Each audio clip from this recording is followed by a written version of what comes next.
nossa aula de número 6 do módulo de série vermelha de hematologia. Nesse módulo nós vamos conversar sobre as anemias macrocíticas.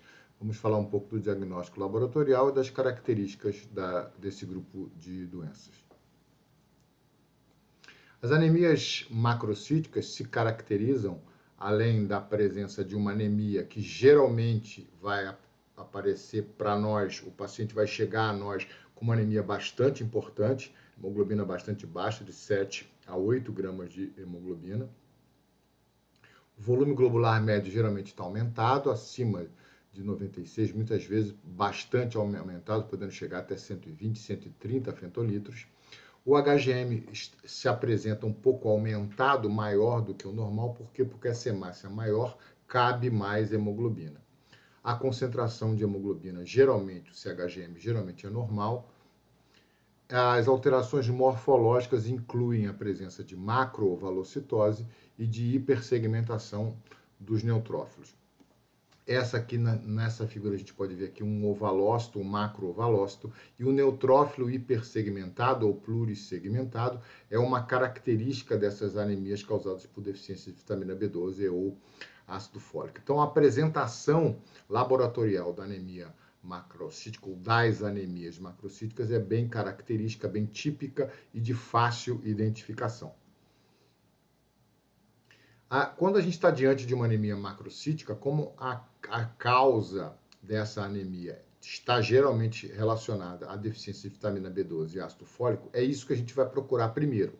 Então, a primeira abordagem do paciente é a dosagem de vitamina B12 e ácido fólico. Se a gente encontrar uma diminuição de um, de outro ou de ambos, de B12 e folato, ou de ambos os componentes, a gente vai ter, então, uma anemia que vai ser chamada de uma anemia megaloblástica ou uma condição megaloblástica.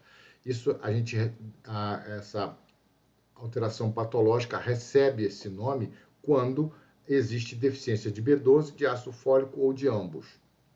Então, se existe uma condição megaloblástica, uma anemia megaloblástica, então esse paciente deve ser investigado para entender ou descobrir por que existe essa deficiência. Se é uma deficiência só de ingesta ou se tem algum problema relacionado à absorção. Então, feito a identificação dos níveis diminuídos de B12 ou de ácido fólico, o caso está encerrado, parte para uma investigação clínica para saber o motivo da falta de B12 e ou folato.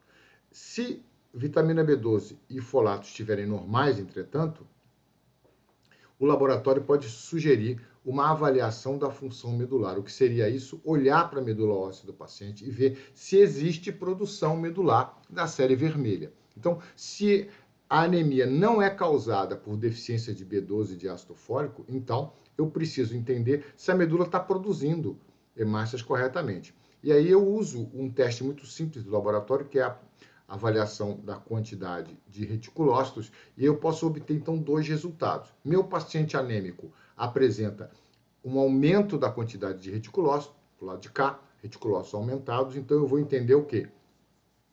Que existe produção de reticulócito de célula normal, essa macrocitose é causada por algum outro motivo, não é por deficiência de B12 e ácido fólico, nós já estabelecemos, avaliamos a função medular, vimos que existe produção de reticulócitos respondendo à anemia, então essa macrocitose seria explicada por essa presença da maior quantidade de reticulócitos. Por quê? Porque o reticulócito é uma célula maior do que a hemácia normal.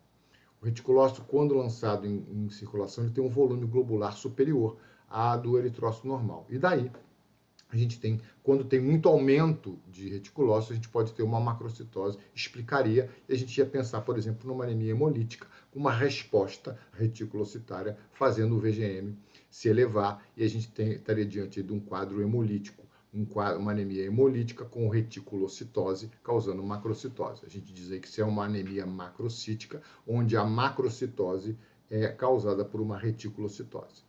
Por outro lado, se a contagem de reticulócitos for normal ou aumentada, ou diminuída, perdão, significa que essa anemia está instalada e não existe resposta medular.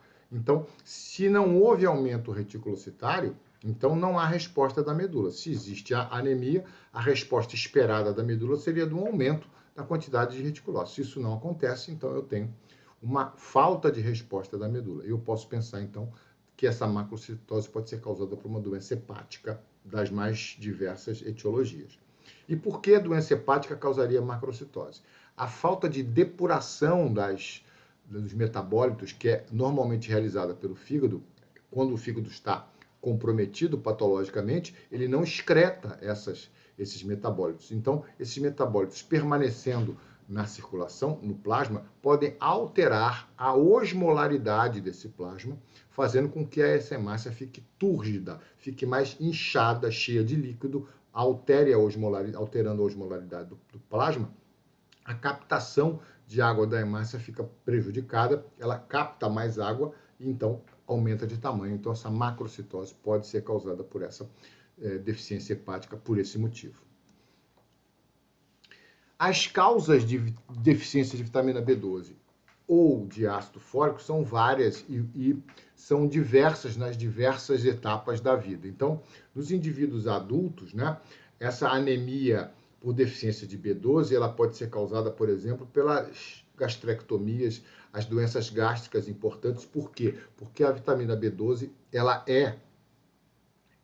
tem o início do seu metabolismo no estômago. Então, o estômago produz uma proteína chamada fator intrínseco, que é a proteína responsável pela captação da vitamina B12. Então, se há uma lesão gástrica, provavelmente diminui a produção de fator intrínseco e, consequentemente, a gente tem uma diminuição na absorção da vitamina B12.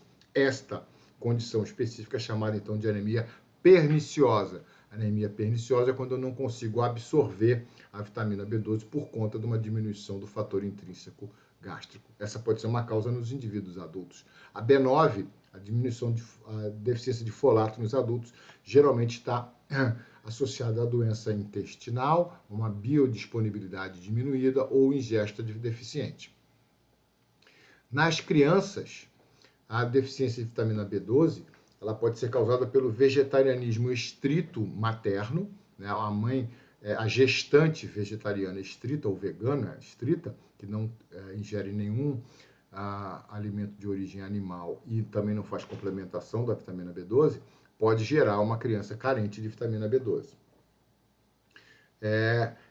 A deficiência de vitamina B9, de folato nas crianças, ela é bem rara e ela geralmente está associada a uma deficiência metabólica herdada, né, uma mutação nos genes responsáveis pelas proteínas que fazem o transporte e a captação da vitamina B9. As gestantes podem desenvolver deficiência de vitamina B12, principalmente por dieta pobre, especialmente no terceiro semestre, ou a deficiência de B9, de ácido fólico, portanto, ela pode ser causada pela demanda aumentada que acontece durante a gestação. Durante a gestação existe uma grande proliferação celular. E vitamina B12 e ácido fólico são fundamentais para o amadurecimento desse DNA nuclear para que a célula possa se dividir corretamente. Se B12 e folato faltam, a maturação celular está comprometida e consequentemente, a sua proliferação está diminuída. E por isso, então, que é tão importante que as grávidas tenham um depósito de folato razoável e cuidem da quantidade de folato depositada e da ingesta correta dessa vitamina. Nos indivíduos mais idosos, as alterações do tubo gastrointestinal, como as gastrites, dificultando então a absorção, são a principal causa da diminuição de vitamina B12, e a ingesta deficiente, também uma causa importante de deficiência de vitamina B9 ou de ácido fólico nos idosos. Esse gráfico é bem interessante, esse é um trabalho que foi publicado no Lancet, uma revista muito importante, internacional, ainda em 2020, mostrando aqui, só trouxe como uma curiosidade, né? Aqui em azul a gente tem a deficiência de folato, em rosa aqui a deficiência de vitamina B12 e em verde a deficiência dos dois combinados, né? Folato e B12. Então a gente vê aqui que na infância, de 1 a 4 anos, predomina a deficiência de ambos. na na faixa etária de 5 a 9 anos, né? A gente tem a mesma coisa, a mesma quantidade de deficientes de vitamina de folato, vitamina B9 e de ambas é a mesma, praticamente a mesma frequência, e na idade de 10 a 19 anos, então, de novo, a deficiência combinada de B12 e folato é muito mais frequente do que as outras duas isoladamente. Só para mostrar a frequência com que a deficiência combinada vai se apresentar para nós no laboratório. As fontes de B12 e de folato, as fontes de que nós temos alimentares dessas duas vitaminas, né, são do vitamina B12 os produtos animais, o folato todos os vegetais e o fígado. O fígado de animais. E a ingesta normal do B12 é em torno de 7 a 30 miligramas por dia, 200 a 250 no caso do folato. O problema do folato é que o cozimento destrói completamente essa vitamina. Então, é preciso que se faça a ingestão de vegetais crus, frutas cruas, para poder ingerir uma quantidade razoável de folato. A vitamina B12 é inalterada pelo cozimento. A gente tem necessidades diárias aqui de vitamina B12 e de folato. Aqui os depósitos, né, de vitamina B12 são depósitos que podem durar por 2 até 4 anos, enquanto que o folato tem depósito apenas de 4 meses. Então, a gente tem que cuidar do depósito de folato, porque ele se esgota muito rapidamente, enquanto que a B12 a gente tem mais tempo para manter os estoques regulados, né? Então, durante uma gestação, por exemplo, o folato pode acabar, mas a B12 dificilmente vai acabar durante a gestação, que tem só 9 meses, né? 40 semanas. A absorção é feita da B12 no íleo, mas ela é dependente do fator intrínseco que é produzido no estômago, e o folato é absorvido no duodeno e no jejum, e não depende do estômago para sua absorção. O normal é de 2 a 3 miligramas por dia de absorção de B12 e o folato entre 50% e 80% do que a gente absorve ou ingere na dieta normal. Outros testes laboratoriais que podem avaliar a anemia megaloblástica, portanto, deficiência de B12 e ou de ácido fólico, são o ácido metilmalônico e a homocisteína sérica. Vamos entender aqui. O ácido metilmalônico, ele funciona, ele se converte na succinilcoenzima A e ele necessita da vitamina B12 para realizar essa conversão. A homocisteína também se converte em metionina e também precisa da B12 e da vitamina B9, que é o folato. Então, quando a gente tem carência de vitamina B12, eu afeto os dois metabolismos. Então, eu tenho aumento do ácido metilmalônico e também tenho aumento da homocisteína. Enquanto que se a deficiência for exclusiva de B9, eu vou ter metilmalônico diminuído, metilmalônico normal, aqui, metilmalônico normal, e homocisteína aumentada, porque a B9 só vai ser responsável por essa conversão aqui. Então, eu tenho homocisteína aumentada, porque eu não tenho B9, não faço essa conversão. E tenho ácido metilmalônico normal, porque a B12 está normal e eu faço a conversão, então, para cá. Então, o ácido metilmalônico e a homocisteína são marcadores interessantes que podem ser usados no laboratório para confirmar a deficiência de vitamina B12 e de ácido fólico. Essa é uma característica marcante da anemia megaloblástica, é a língua, né, despapilada, dolorosa, mostrando esse aspecto rachado, com rachaduras, e essa é uma situação que é muito dolorosa. A instalação da anemia megaloblástica ela é muito insidiosa, ela é lenta, o que dá tempo do paciente se adaptar a essa queda de hemoglobina. Então, por isso que é tão importante e tão comum a gente encontrar pacientes no laboratório que nos visitam a primeira vez com hemoglobina muito baixa. Porque como a queda é muito gradativa, se vocês se lembram, quando a gente começou a classificar as anemias, a gente falou que a velocidade de instalação era muito importante para caracterizar os sintomas. Então, como a anemia por carência de B12 ou folato, as anemias megaloblásticas têm a instalação muito lenta, o organismo se adapta, principalmente se esse paciente for jovem, com muita facilidade. Então, é comum que nós recebamos pacientes da primeira vez que chegam no laboratório com 5 de hemoglobina, 6 de hemoglobina, que é uma hemoglobina bastante baixa, que nos até causa espanto. A icterícia pode acontecer, icterícia leve, por conta de um aspecto patológico chamado de eritropoiese ineficaz. Esses eritroblastos, esses precursores eritroides, por falta de B12, amadurecem de forma anormal e podem ser fagocitados ainda na medula óssea. Isso se caracteriza como eritropoiese ineficaz. Esses eritroblastos muitas vezes já têm uma quantidade de hemoglobina formada, essa hemoglobina então metabolizada em bilirrubina, e esses níveis ficam levemente aumentados. A perda de peso, neuropatia, a púrpura, a esterilidade, espinha bífida, todas são aspectos clínicos e laboratoriais que podem ser evidenciados durante a vigência de uma anemia megaloblástica. Como a gente disse, B12 e folatos participam da maturidade, da maturação do DNA.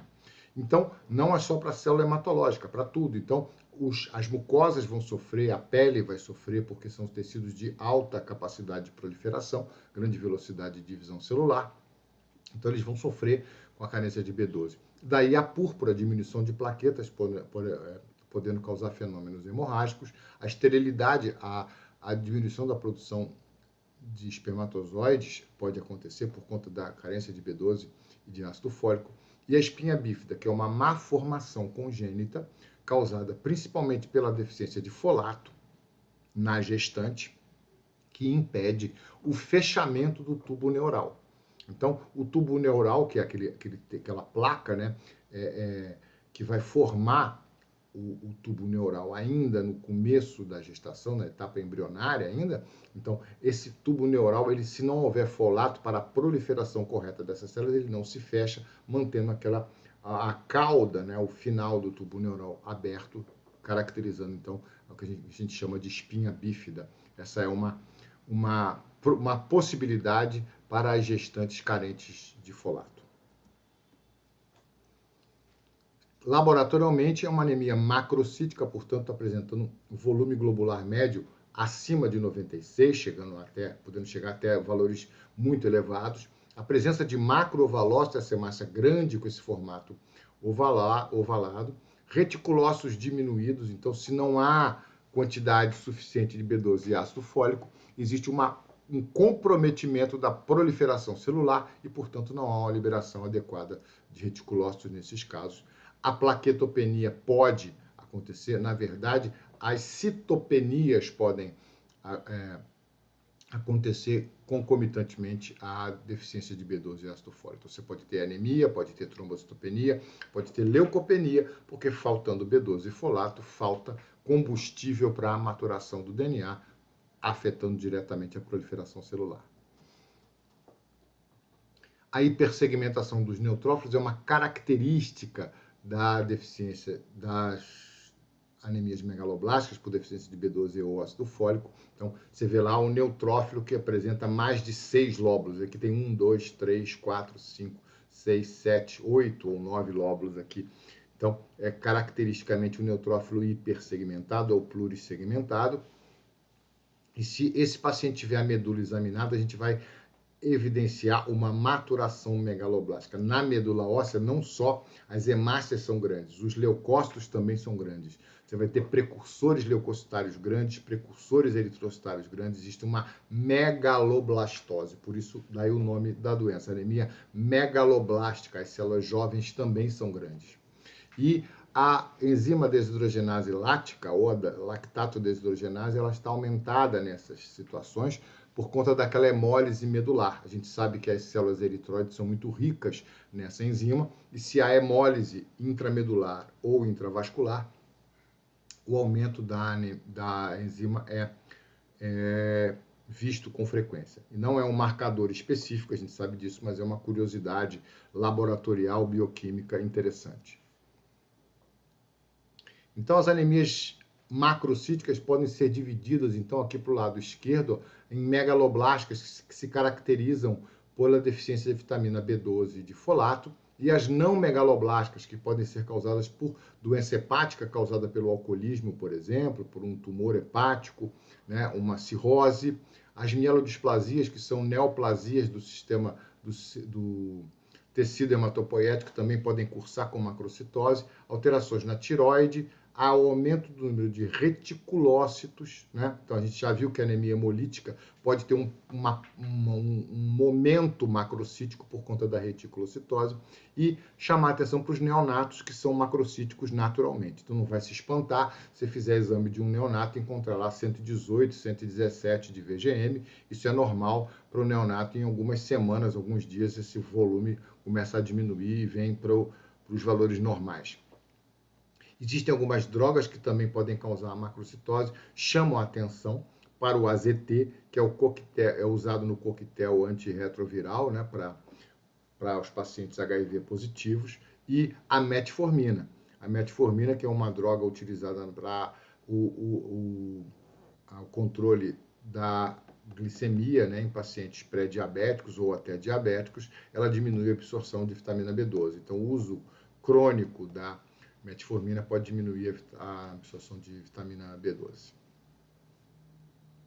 Aqui o tratamento proposto para as anemias megaloblásticas, né? Se existe deficiência de vitamina B12, o tratamento é injeção intramuscular, o ácido fólico, o tratamento são comprimidos via oral, essa aqui é a posologia, né? O importante é que é interessante que se acompanhe esse paciente, principalmente o paciente de vitamina B12, porque as injeções precisam ser administradas periodicamente, e o resultado disso deve ser monitorado pelo laboratório. O mesmo acontecendo com o folato, mas por via oral é mais fácil, né? Durante 120 dias o tratamento. Então, esses tratamentos são frequentemente monitorados pelo laboratório através do hemograma com contagem de reticulócitos, né? A injeção de vitamina B12 ou a administração do folato via oral, eles vão provocar uma proliferação celular aumentada, aumentando, portanto, a quantidade de reticulócitos circulantes.